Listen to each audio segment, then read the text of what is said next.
we're live, I think. Hello. Hello, hello. Tanya Andrews of Coast Mojo, dear friend, root Yay. worker, astrologer, generally magical human.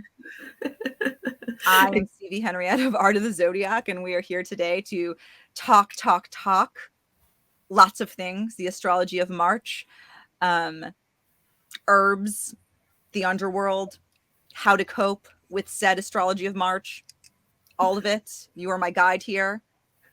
How are you doing today, Tanya? Did I miss anything in the intro? No, that's great. Those are the main points for sure. And yeah, I'm very excited. We have a lot of things kind of coming at us, and I've been through my own little like Persephone like journey like into the darkness, and I'm like coming back into the light and loving being alive again and having electricity. It's such a treat. Such a treat. And so for those who don't know, which is I'm assuming all of you except for Spencer, who is lurking somewhere in the digital world around us. Hello, Spencer. He's around. Your partner and brilliant astrologer in his own right. The two of you were out without power for what, 6 days? Six days, yeah. So in Michigan, we had what was described as a 50-year historic ice storm, and it took out power for, I want to say, 600,000 people. At one point, that was probably around the maximum, and it took the power companies for us 6 days to get us reconnected. We don't have a generator. We don't have like a lot of like backup amenities, and so we'd like, you know, Spencer was here the whole time, just like freezing and going insane, and and I was like going to work, and just like we just kind of were both like descending like more and more into this like gremlin like mode, because we were just so like cold and like flipped out and dirty, and like we'd be like go into my work and like charge our phones, just like, and like the cleaning lady would be like, "Why are you here?" Like it was extremely chaotic. And I think it's one of those things too, being without power felt a lot like being almost unhoused, because it was like we'd be in our home, but it was like, you know, 40 degrees inside. And so I'd come home and put on this like hunting jumpsuit, like this giant, like tree patterned safety onesie. And just like kind of like hang out in that. And, you know, poor Spencer was just like, we're both just wearing like every item of clothing that we own, and kind of just being like, you know, watching the charges on our phones and trying to work and like do things and like get food. And it's like everything just becomes so much more difficult when you don't have electricity in this modern day and age. And it's one of those things, like it makes you think so much about how people who that's their reality all the time. And, you know, or there's people who don't have homes or who are disconnected from like power. Like someone that I follow in my neighborhood had this really moving post about how being without power works on so many levels, and how there's so many things that you can take for granted and ways that you are empowered, and not just electricity, but there's this kind of like levels of like ability that you have to do things in the world. And there's just so much that you can take for granted. And so being reconnected felt like a revelation. and yeah, it was a journey. You know, it's interesting too, like building on all of those really relevant points. There's also perhaps slightly superfluous, slightly not, right? Like it's interesting, we're astrologers, and you know, most of us aren't like malefic enclosure. Well, there's that. If you know, you know. Yeah, there's the astrological cause, and there's also this idea that most of us aren't like going out and just reading the night sky. There's a moment of like, I'm without power. Like, where's my hardware? Where is like my community of people? Like, I turn on this computer and suddenly I have access to like my friends all over the world. And I know for you and Spencer, that's a big thing because he has this podcast and people he connects with, and all of a sudden you're like, I'm cut off from my people. Yeah. It was the forced darkness retreat for sure. And I think that's the thing too, where it's like there's so much that you depend on, like electricity and internet connection are like modern utilities, but they're also necessities for doing business in so many forms. And so I think that's something too, where it's like as we were kind of going through the malefic enclosure of Mercury, we got power back like right kind of around when it ended too. So Spencer was like, I don't like the looks of that malefic enclosure like before all this happened. And I was like, it'll be fine. We'll be fine. And then like the storm hits and you hear this loud and we're just like, oh no. No. So yeah, I think that's the thing where it's like you can watch, the night sky with your face, but also like there's so much that you get from technology, and there's so many like things that you depend on in order to kind of like connect with information and to kind of like piece together things. And it's like, yes, we could have gone like super medieval with it and like gotten out the paper and like drawn the circles and the charts and like, all those things. And to be honest, like as we were going through it, I was like, I have to do more magic. I was like, we're having like this like rash of bad luck. Like it was just, we were very unlucky in terms of like how long we were without power and kind of like how badly it hit us. And I was just like, I was like, something's not right. Something's messed up here. And so that was kind of the thing. It's like, I'm like, we need to just kind of like clear the decks, like spiritually and energetically. And I think that's something that's so important to do from time to time. And it's easy to kind of like let that slide in your life because taking the spiritual baths and like cleaning your floors and doing all these things is like, oh, life gets busy and what have you. But sometimes you just kind of like need to really like do kind of like a thorough like wash down of everything. Be like, I got to wash away the bad juju because this last week without power was some bad juju. And, it's funny because I messaged you on like Tuesday, not realizing what was going on. And I was like, hey, are you ready for Sunday? And you're like, let me get back to you. And the message you sent to me was so epic. Like I literally felt it. Do you mind if I read it? Because it's so good. No, please like, reading this text message, I felt like Tanya had just emerged from like the depths of hell. And it was like, here we go. And I'm going to go ahead and read your message for everyone. No, thank you. Sure. Hi, buddy. I love that you call me buddy. Thanks for the thinky time. I'd like to talk about dark nights of the soul, nurturing yourself when things aren't going right. Tips for uncrossing to improve luck.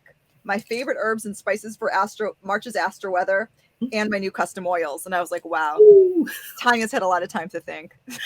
I did in the darkness, and like when you don't have the distractions of kind of social media in your phone, like it's easy to kind of space out a little bit. But if you like can't do anything except like read by lamplight, you get some thinking done for sure. So with that, I want to actually, I put together some questions for you today, but I'm going to go out of order here, right? Because I like that you, maybe like isn't the right word, but you said that you were going through a rash of bad luck, and thinking about this idea of uncrossing to improve luck. Like, and I suppose my questions are very basic here. How is one crossed, and how does one improve one's luck? And perhaps in relation to your situation as well as for sure. Universal. So there's different things that can kind of come upon you that bring misfortune. And I definitely want to say there's always kind of an element of fate. There's things that can happen that are just shitty, that are out of your control. Yeah. Like there's levels of kind of like fate, good fortune, and energy. And there's phases where you can kind of influence it or not. And when you are kind of noticing that like you stubbed your toe, you lose your car keys, like, you're late for work, you spill coffee on yourself, your power goes out for 6 days, you think you're going to die.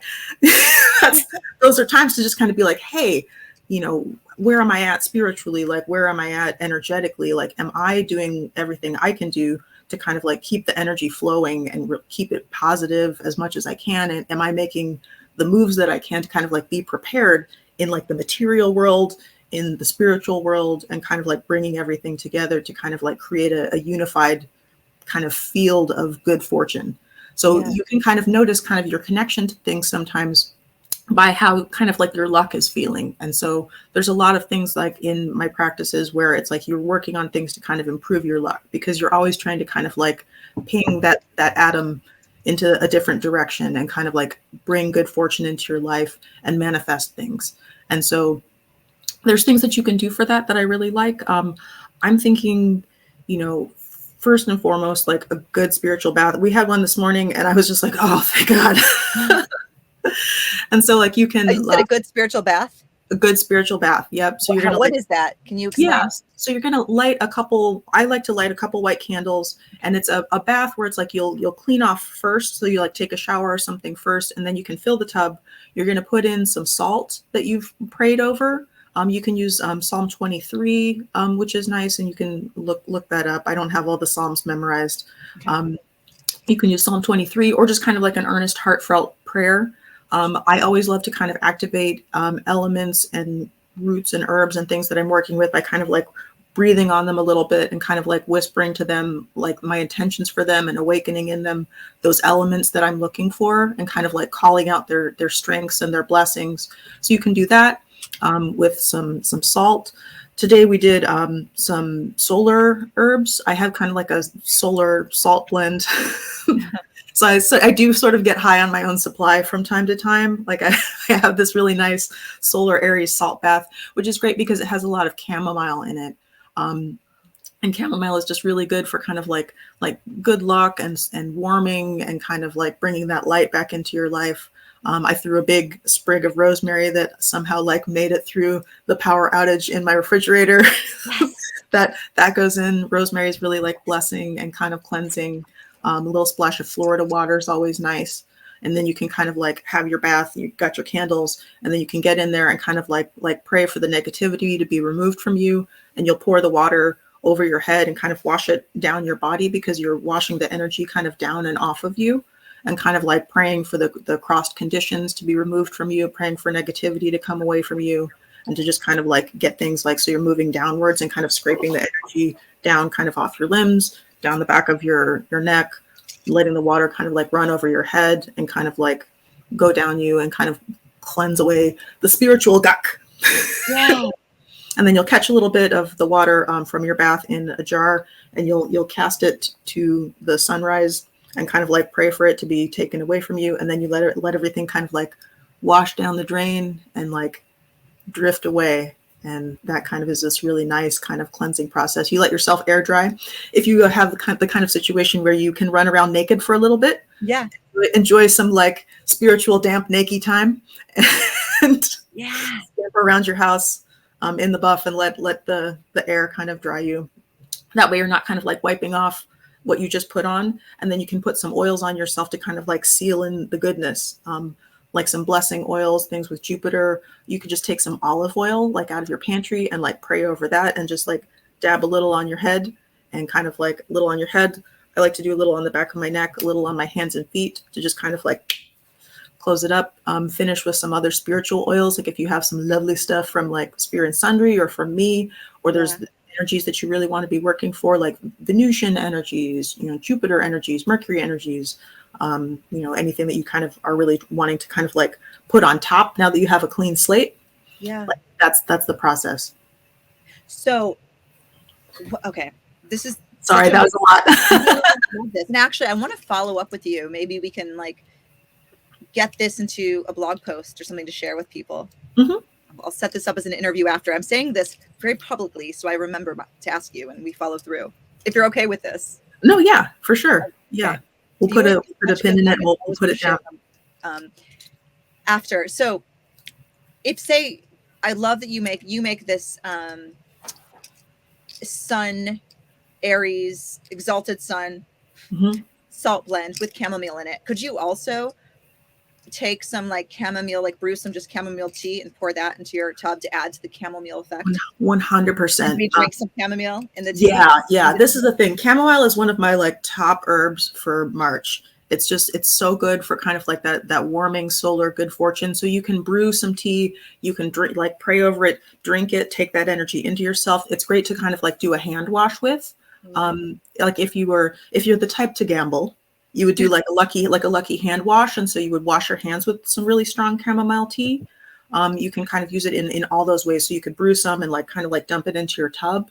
If you don't want to have the little like tidbitties floating around, you don't want to like make the soup with all the little bits in it. That's a really great practice too. So yes, chamomile is 100% like an herb that you can just buy like the tea bags. You could also buy it in bulk or like kind of like the loose whole flowers, which I really, really love. You know what I want to do, CV? Yeah. I want to do a thing where everyone who places an order with me will get a free vial of, I've been blessing chamomile on the solar days for like months and months and months. So we'll do a little giveaway. So anyone who mentions this or who places an order in the next little bit will get some free solar chamomile. And then you can make your own like kind of like hand washes, floor washes, put it in your bath, just like sprinkle it in your hair, just breathe deeply, like, and inhale the beautiful energy and the aroma. It's so calming. And that's such a great thing too. Like we all could use a little calming, especially. Absolutely. Oh man. And we'll follow up again with maybe we'll do a poster on that too. So yeah, for sure. Make this a highlight. That's exciting.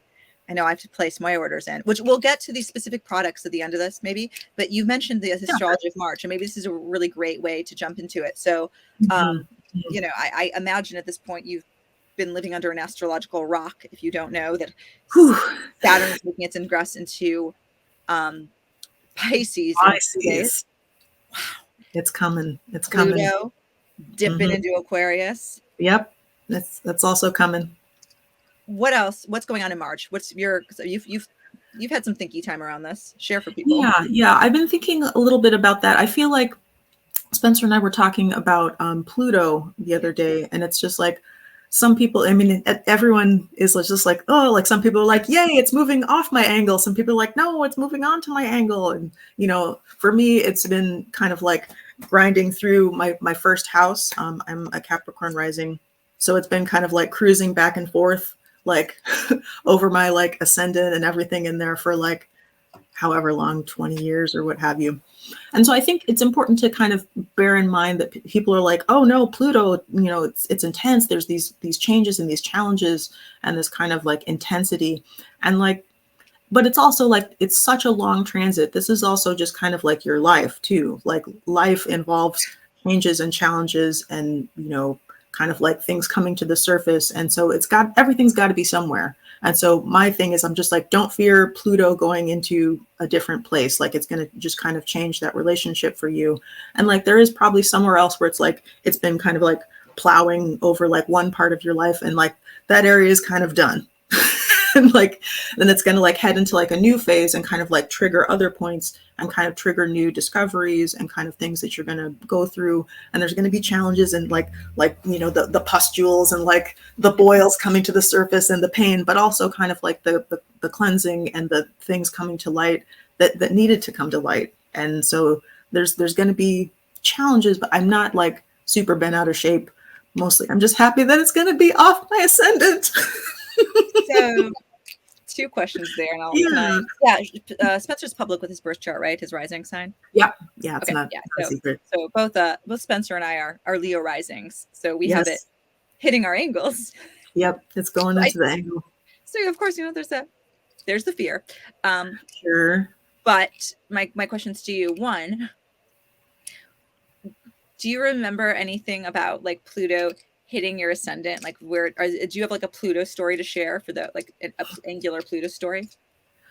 I mean, yeah, I think as it really was hitting my ascendant, like just really like going back and forth over it, that was when I went through something really intense where I kind of like confronted some of my challenges around alcohol. Okay. And I kind of started to embrace sobriety and kind of like just really deal with some of the things like that I used to like avoid my life and to avoid my emotions and things like that. And so for me, that was kind of like it was a difficult but healing time.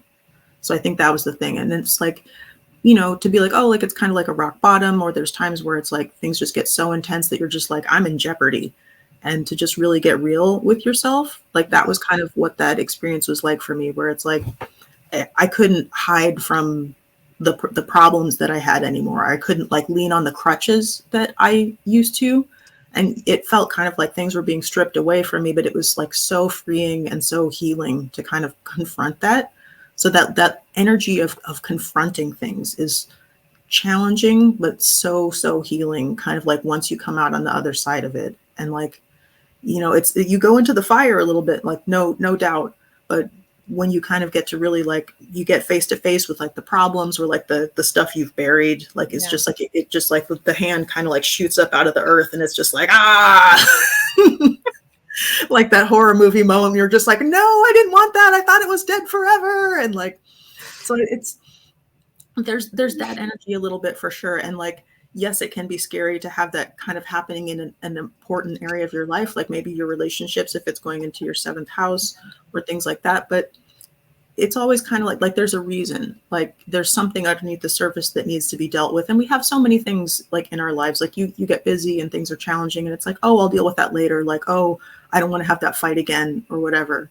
But sometimes like there's a time when you have to confront it. And I think that Pluto kind of is going to start to like go into some other areas. And I think as a collective, we're going to see some really interesting things in terms, again, of kind of confronting things that we've buried and things that we didn't want to acknowledge, and like things where we were just kind of living in this like, you know, Pollyanna dream world. And it's like things that affect kind of like everybody so much, because I think Aquarius is so collective and kind of like, how do we really like spread things out evenly and fairly? Like, how do we look at where our boundaries are and kind of like what we're, you know, what we allow, what we don't allow, what's transgressive, what, you know, what is acceptable. And so all these things are going to kind of come to play on like a personal as well as a collective level. And that's going to be a long transit. So don't be like, oh no, my, like the second it pings in, it's not like your life's going to fall apart.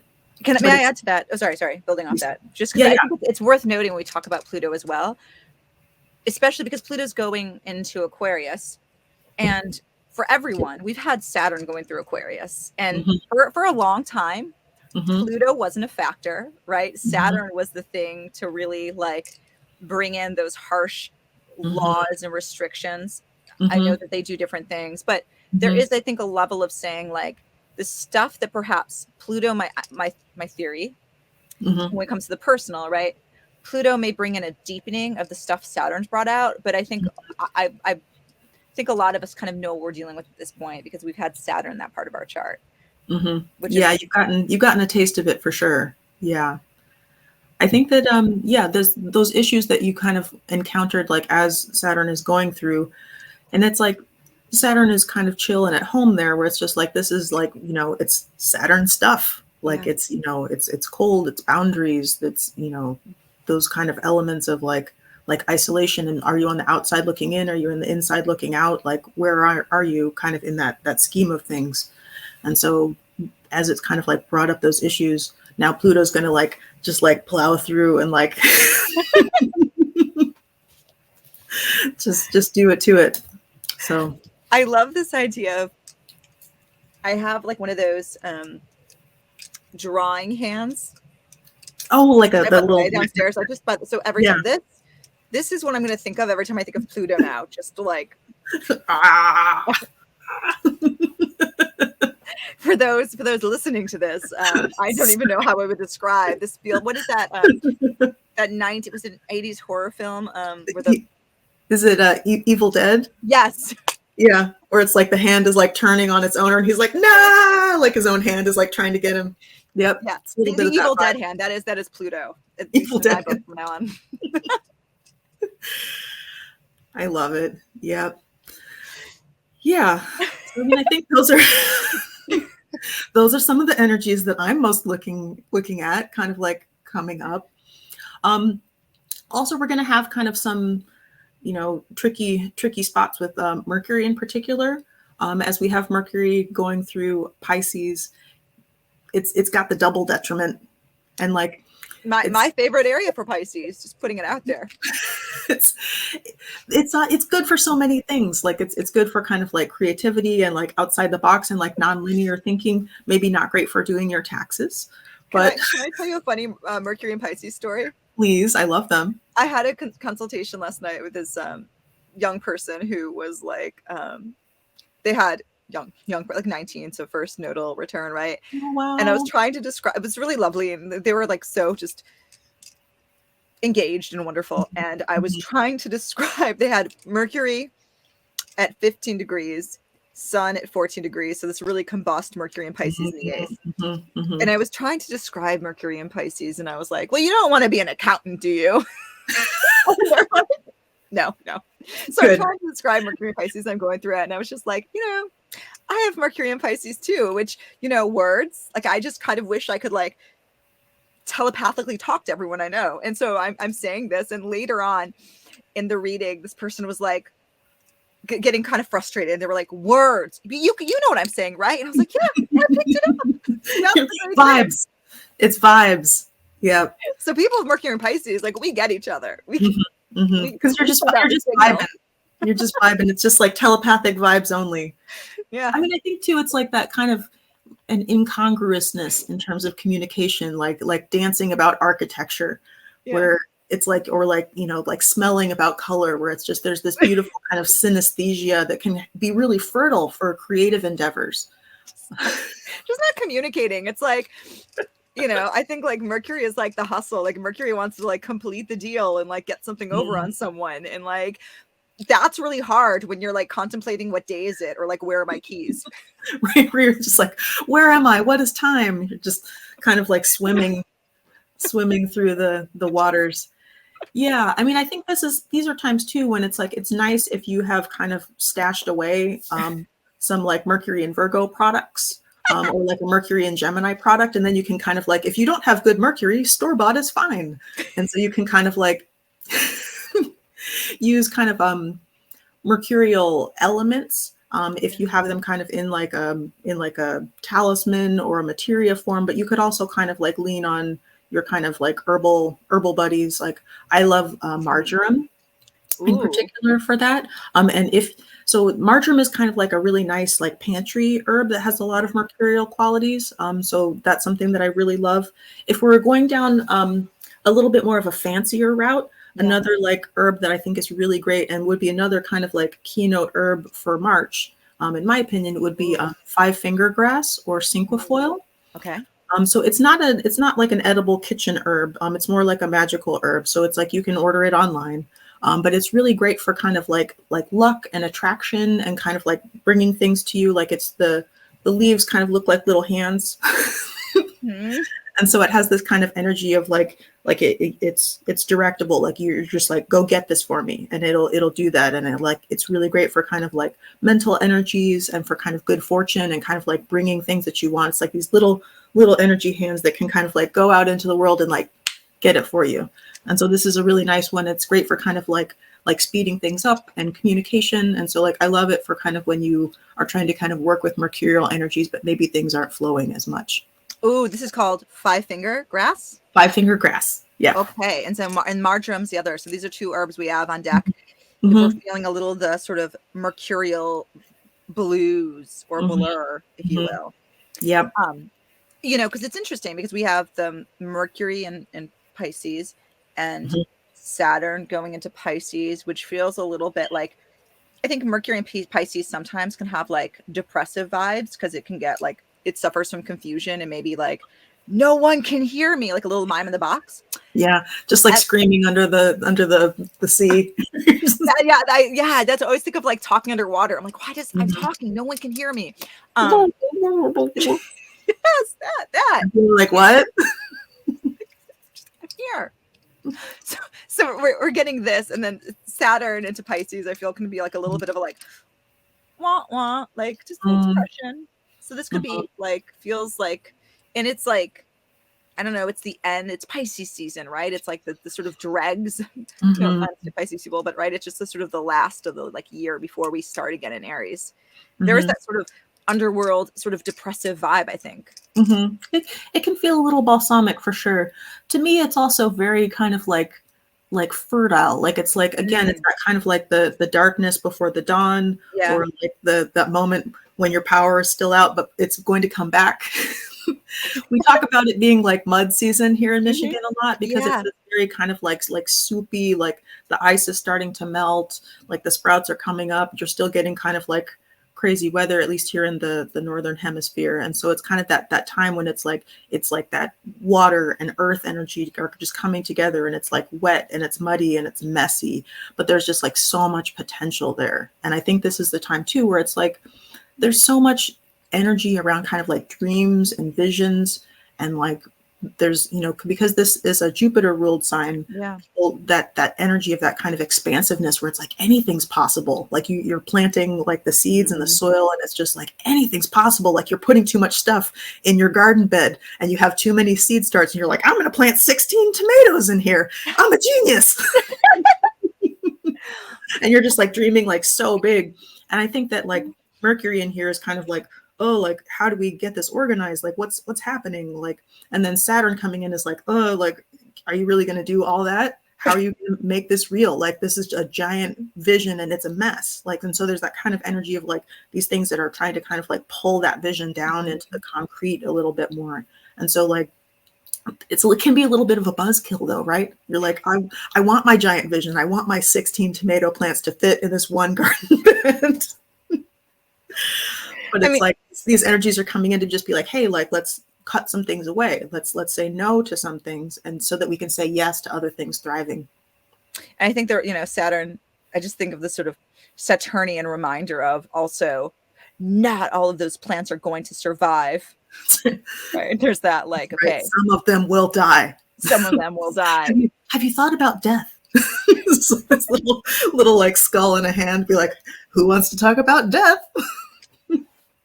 My friend Crystal Lynn is an amazing astrologer, and they do these like great like planet. They reconstruct the transits and story, and Saturn, right? So each of the planets have their characters, and Saturn, I can't even do it. Just like they can't do it. It just like stares at you, this like intense like death glare, and I'm just imagining that death glare and like a skull is like, I think we need to do like a puppet show. So we get like death glare, Saturn skull, and then like hand for Pluto. And there we go. I haven't thought of the rest of them yet. Zombie hands, death skull. It's like that. You're staring into the dark sockets and just like kind of like going into the darkness inside. But inside that darkness, there's a lot of lessons and a lot of strength too. Like I'm not like nagging Saturn endlessly. Like I'm wearing all black. You're Capricorn rising. I'm a Saturn baby.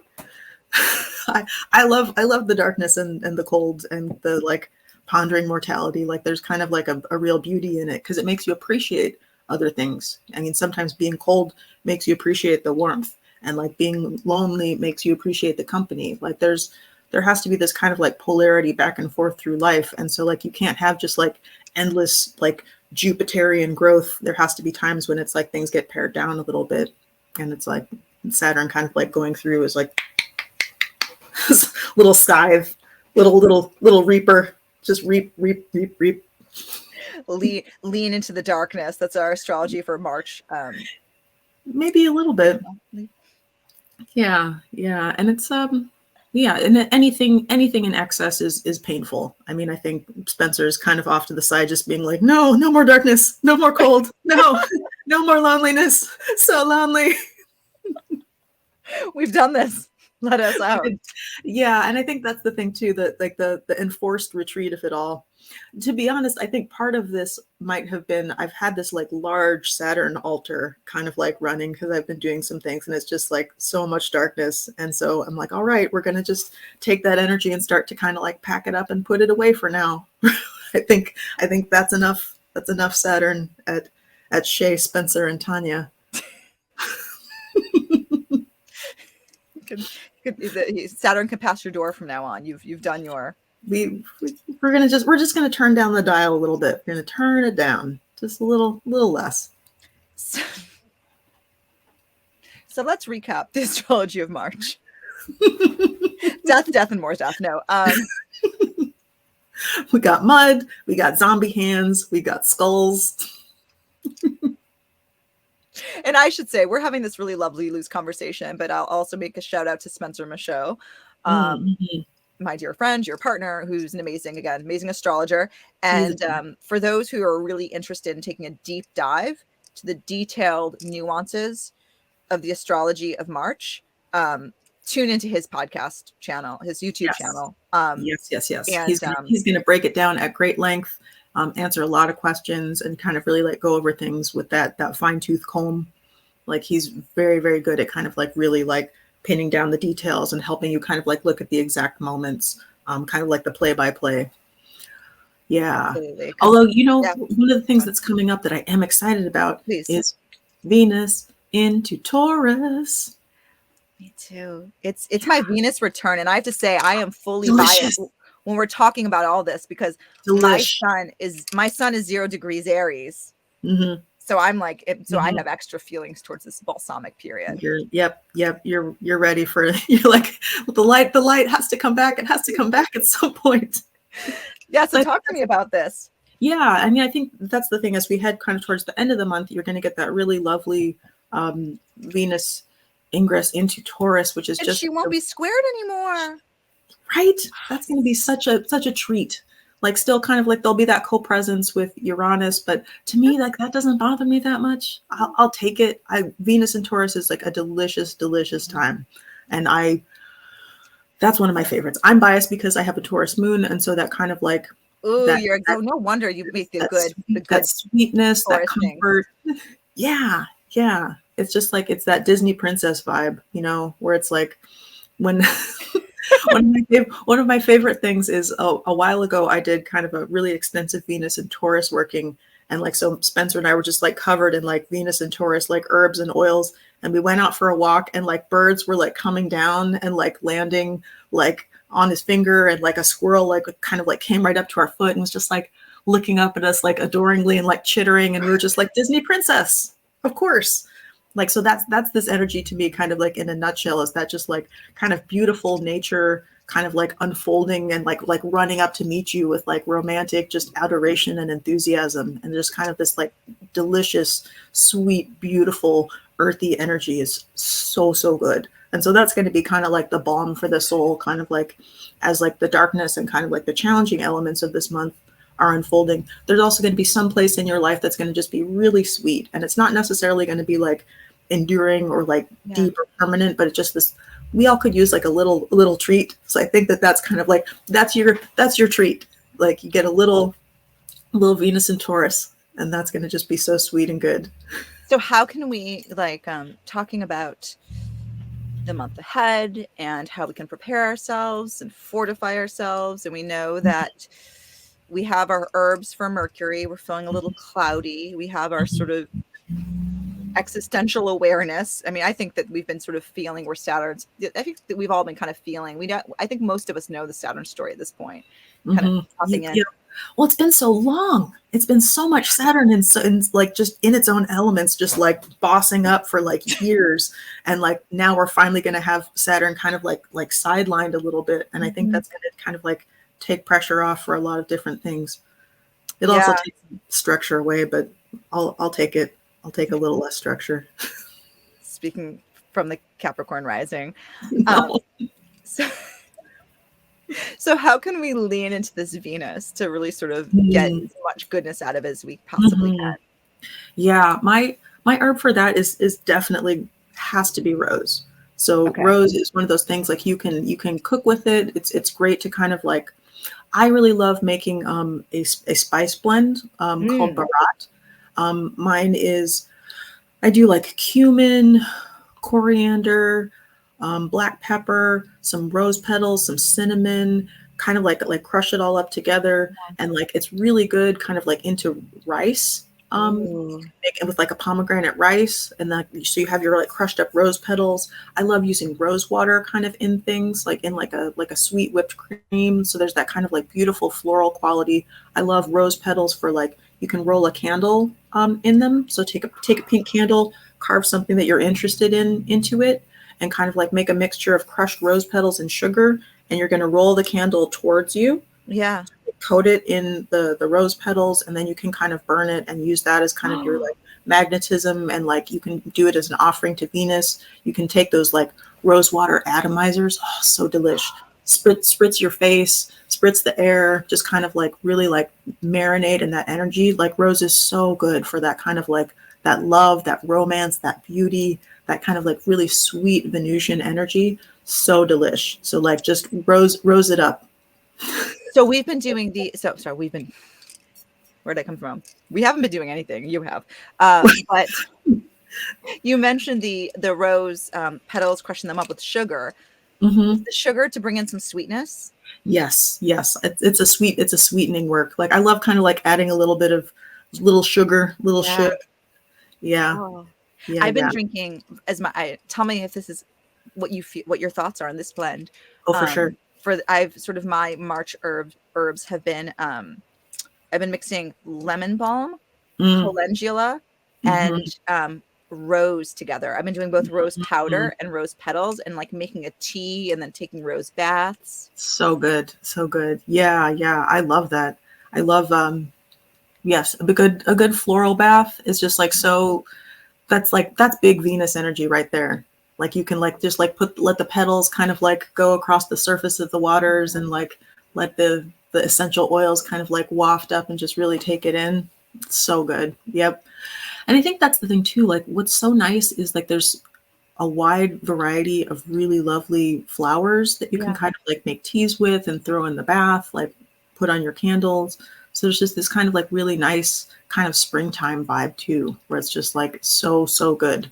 Like just I all the flowers. yeah, I love this idea too of like we have our sort of storehouse of dried flowers and we're Mm-hmm. sort of using them to ring in flower season, right? Mm-hmm. Once we're at the end where we can use our dried things, but then knowing that the flowers will soon bloom again. They'll be here soon. And to burn a little bit as an offering as well on Fridays is also something that we do here. We have kind of like a crushed up flower blend, lots of rose, Yeah. lavender, kind of just mixed wildflowers. Just sprinkle a little bit onto like a hot coal and just kind of like let it let it go upwards. So good. So nice. Let me check our notes. Where check the notes. I'm gonna make sure I'm getting as much info from you as I can. Okay, so we talked a little bit about I was just going to apologize. Like this has been my brain has been it's like a little bowl of oatmeal with sticks in it right now. So I apologize if I'm extra rambly. No, I love it. You're providing great information. You're coming out of you're coming out of this personal moment of darkness, and I have so much to say. well, we touched on so a little bit of one way to sort of uncross or bring in some like energy Mm-hmm. work is maybe a spiritual bath. Mm-hmm. We have some herbs to work with for Mercury, some ways to get in touch with Venus, Mm-hmm. maybe combine as maybe even, I wonder too, sometimes we're giving a lot of stuff out there. Mm-hmm. There's the Mercury and the Venus. Would you suggest to people, like, in case one gets overwhelmed, if one is maybe Mm-hmm. seriously having some like Mercury issues, Mm-hmm. maybe they focus on the Mercury herbs. Maybe they Mm-hmm. incorporate those herbs into the bath and kind of go that route. Yeah, Maybe for other sure. people, if you're feeling a more of a heart opener, you're in need of a heart opener, maybe you focus on Venus this month. Mm-hmm. Yeah, for sure. And kind of like both ways too. Like chamomile is kind of like something that I'm going to keep coming back to because Okay. there's so much pressure, and it has this kind of like lovely like kind of change your fortune energy. Ooh, So it's very like soothing and healing. So like if you're feeling like overwhelmed and like you're just shorting out and you can't yeah, lean into that Mercury energy more, like yeah, just take that kind of like that warming kind of like gentle solar energy in yeah. and kind of like let that kind of like turn your fortune around a little bit. So I think that's something that I really like too, is just kind of like don't be afraid to lean on your chamomile. I mean, it feels like chamomile, if we take like one herb for the month and we really Mm-hmm, want to sort of create a baseline, mm-hmm, chamomile seems to be the one because you can use that with the Mercury herbs, I'm mm-hmm. guessing. And I always think chamomile and rose go well together. So So maybe that's just the kind of mm-hmm. distilling this for people who might Yep. be having a Mercury and Pisces moment, like you threw everything at me. Maybe let's say that the month we want to work with, the herb we're choosing to work with this month is chamomile. We'll see how that Yeah. base goes. Yeah, that's a great base kind of like for all these things coming up too. And it's like you're going into, you have St. Patrick's Day and that kind of like luckiness kind of Yeah. as part of an element too. Like so that's a really nice one. Another one that I like too, if we're kind of talking about just like things to work with, I like star anise a lot. Oh, That's a really nice kind of like lucky one. And you can get it as like the little kind of star-shaped pods. That makes a really beautiful tea. You can throw them in the bath. You could also make kind of like a little mojo hand. Like, so just take like a little like piece of flannel or a tiny bag, and you can kind of like put the little star pods in, put in some chamomile, put in some rose petals, put in some basil and some other herbs, put in your 5-finger grass, and kind of like have it as this like little like lucky talisman. You can put a little whiskey or a little oil on it and kind of like keep it on your person. That's something that's just kind of like a sweet little thing that you can like make your little lucky bundle. Put that in your purse, keep it in your pocket. Star anise is really nice because it has that kind of energy of like good fortune and abundance to it. So it's like a nice energy for kind of like you want a little like goose to your luck, like really, really delish. That's another one too. Oh, I love that. I love that. You called it a mojo bundle. Is that it? Yeah, like a mojo bag or like a little like a hand. So it's like a little packet, and you can kind of like wrap together like some herbs or some curios or some little tidbits. Yeah. And kind of like bundle it up, and then you're kind of like making a little friend. I imagine it is the Fool card in the tarot. It's like little bundle, the stick on the bundle. Imagine that's actually just herbs. Your little bindle, like a little tiny like toothpick with like a little like tiny thing on the end.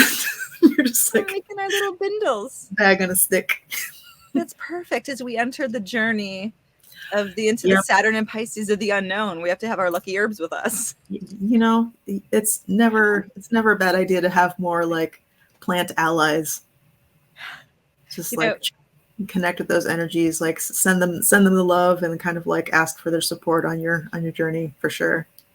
It's interesting because I've been thinking about specifically this ingress. I mean, I think we've all been thinking about it, but we're all thinking about it. Thinking about this ingress of Saturn into Pisces, it's this sort of big thaw, right? Mm-hmm. Like we've had these sort of big idea. It's almost like, I feel like what comes after the trauma response, like I think we've been like 5 years of trauma response of just like taking care of things and like bloody bodies and like the like when you're like there's an accident and you're just like doing the things and then like 3 months later you crash into a pile of just like, oh my god, the visions start coming in nightmares. And I'm not saying Saturn Pisces is going to be all nightmares, but there does feel like this sort of thawing effect. And it feels like if you've never worked with herbs before, these things, it could be a good time to really lean into our plant helpers. Yeah, for sure. There's been so many things, like these last several years have just been so challenging and so painful and chaotic. And so, yes, leaning into kind of the nervine elements of plants, like, your lavender and things that are calming, passion flower. That's a really like kind of like sweet, blessing, soothing, calming herb. And so there's been so many things that are so hard, and kind of leaning on like those supports from your plant allies and kind of connecting with those energies and getting grounded again can be so helpful. Like that's a wonderful support for sure. What? Oof. I'm like, oof. I'm excited to follow up with this, and we'll put out a little, every time you talk, you give so much information out.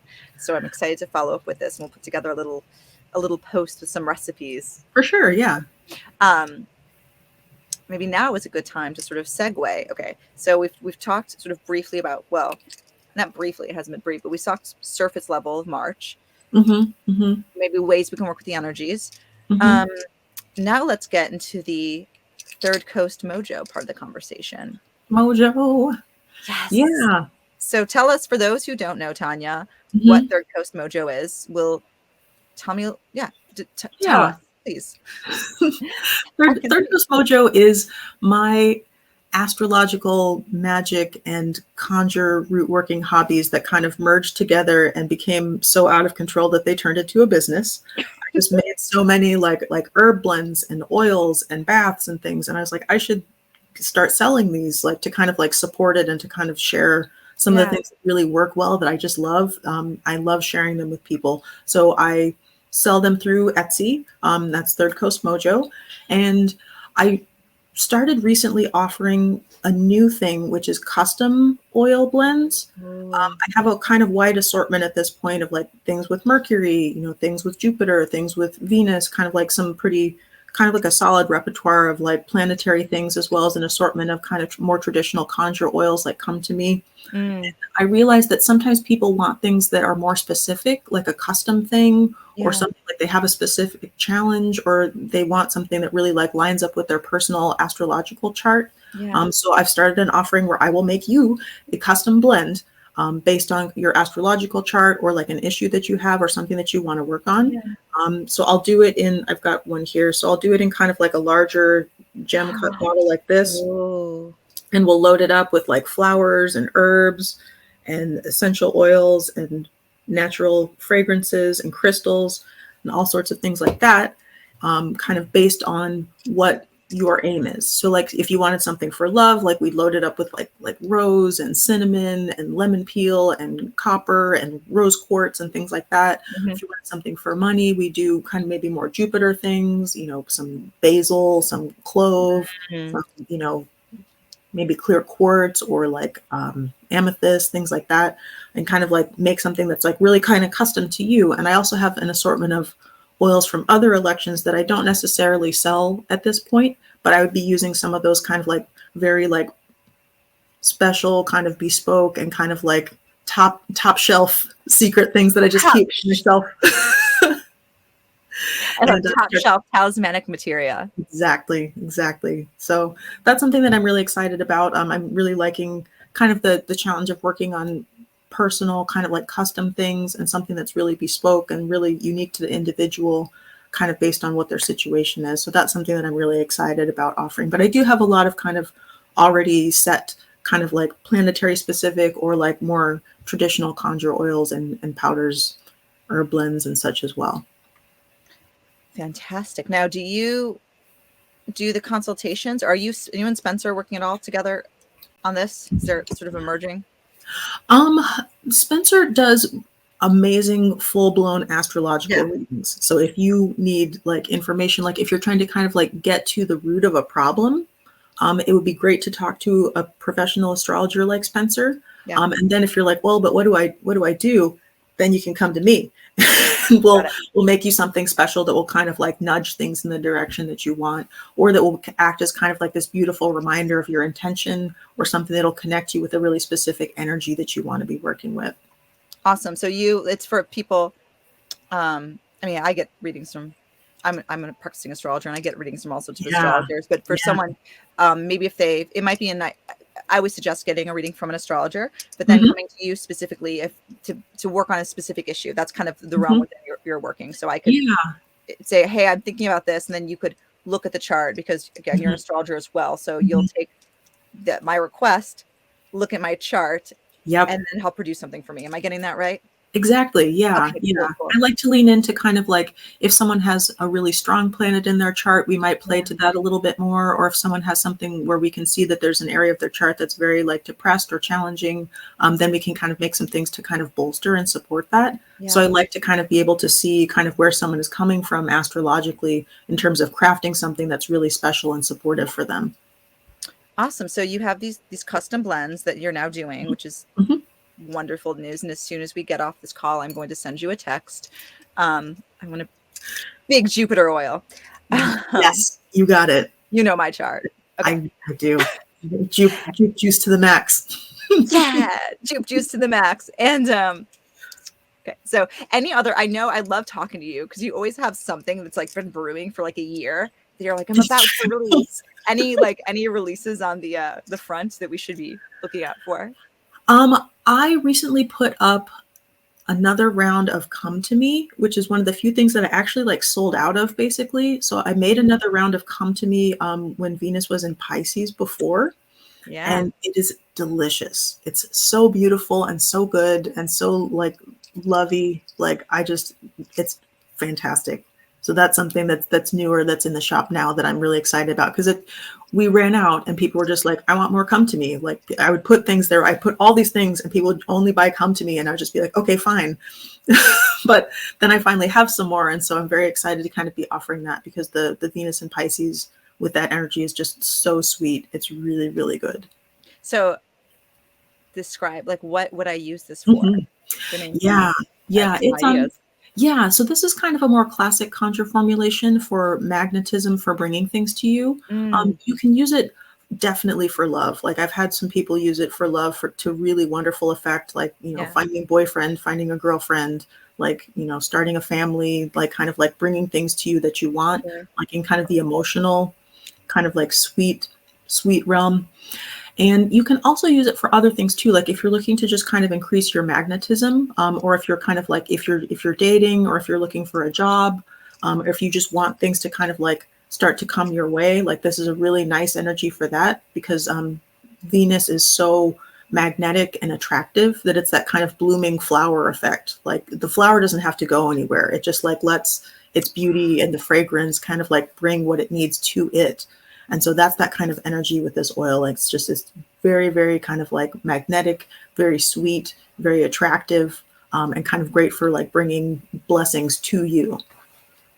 Ooh, okay. So this is the Come to Me oil, and this is limited edition because you sold out. There's some left in the store. Once it's gone. I sold out of, I made some in the past, and that sold out completely. And then I made another batch. So like it's here now. It's like she's back. She's back. And as we were, for those who aren't familiar, these talismanic oils are based on specific elections that are hard to capture. So once the oil's gone, the oil is gone until she's back, which could be years from now. So that's true. That is true. So yes, everything is kind of like it's there till it's not. And I like definitely like to, yes, and I definitely like to keep some things for myself too. So get while the getting's good, for sure. Yes. Okay. Tanya, this has been fantastic. Thank you for talking to me today. It's always a delight. We're using this new format. I hope people figure it out. I was doing IG Live for months, and I finally have moved to the podcast. So perhaps people are watching this on YouTube, or you're listening to it wherever you get podcasts. Yeah, I'm trying to think. Upcoming. My friend, do you know Kristen Mathis? Oh, no, I don't have the pleasure. She's going to be joining me on a Talk. I will put all the info in the notes. She's wonderful. Her big project is she has been translating the Orphic hymns, and has Mysteria Mundi is her Patreon project. And yeah, she's Greek, Latin. She's been translating them. So I'm super excited to chat with her again. So that's the next Talk. There'll probably be another one in between. I'm Stevie Henriette of Art of the Zodiac. So please follow me here on YouTube, on Instagram, _Art of the Zodiac. And you, Tanya, what's coming up for you? I am just working on these custom blends and kind of like continuing to watch the sky. I've got a few things that I'm going to be starting to lay down coming up here soon too. So there'll be some new things coming. So just stay tuned. I'm Tanya Andrews pretty much everywhere, and that's TANJA ANDRAWS on Instagram, and that's a good way to find me. And yeah, I sign up for my newsletter. I have a newsletter. Spencer's going to be like, "Did you mention the newsletter?" And I'll be like, "Yeah, fine. I also have a newsletter. I have a newsletter too. I'm working on it." Me too. And can we do that? We've been doing these monthly. Can we do this again next month? I'm obsessed. I would love that. I would love nothing more. I get so excited. I'm like, oh, I could talk to Tanya and learn all these things, and we get to share all these things. And I'm going to be drinking my chamomile all month. That's right. We're going to be so sweet, so serene. With that, have a beautiful day, friend. And goodbye, Spencer. I know he's lurking somewhere. Spencer Michaud. Follow all the things. Bye, love. Thank you. Oh, let's get out of here. Actually, this is interesting. Exit.